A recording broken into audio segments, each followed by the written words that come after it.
AP assembly budget సమావేశాలు ప్రారంభం కానున్నాయి. ఉదయం 10 గంటలకు ఉభయ సభలను ఉద్దేశించి గవర్నర్ అబ్దుల్ నజీర్ ప్రసంగించనున్నారు.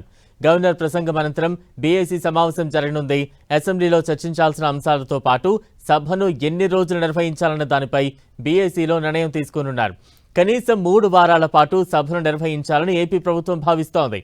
మధ్యాహ్నం సీఎం చంద్రబాబు అధ్యక్షతన మంత్రివర్గం భేటీ కానుంది. అసెంబ్లీలో ప్రవేశపెట్టే వివిధ బిల్లులకు కేబినెట్ ఆమోదం తెలుపనుంది. 2026-27 సంవత్సరానికి సంబంధించిన ఆర్థిక బడ్జెట్ను ఈ నెల 14న అసెంబ్లీలో ప్రవేశపెట్టనున్నారు ఆర్థిక మంత్రి పయ్యావుల కేశవ్. కేంద్ర బడ్జెట్లో వచ్చిన నిధులు, అదేవిధంగా కేంద్రం నుంచి రావాల్సిన నిధులను దృష్టిలో పెట్టుకుని ఏపీ బడ్జెట్ ఉండే అవకాశం ఉంది.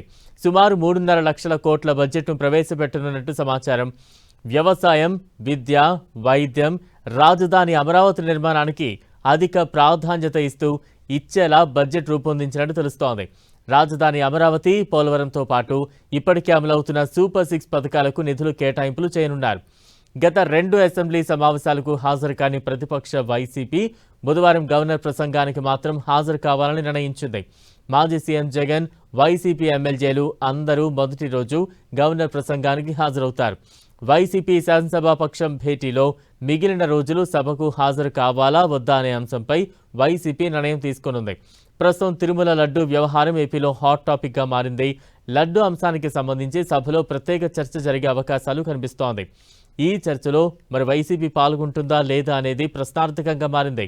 లడ్డూ వ్యవహారంపై పవర్ పాయింట్ ప్రజెంటేషన్ ఇవ్వనుంది సర్కార్. ఇప్పటికే వైసీపీ ఎమ్మెల్యేలు సభకు రాకుంటే వారిపై అనర్హత వేటు పడే అవకాశం ఉందని speaker Ayyanna Patrudu, deputy speaker Raghuramakrishnaraju పదే అన్నారు. ఈ నేపథ్యంలోనే వైసీపీ ఎమ్మెల్యేలు అసెంబ్లీకి రావడంపై ఉత్కంఠ నెలకొంది.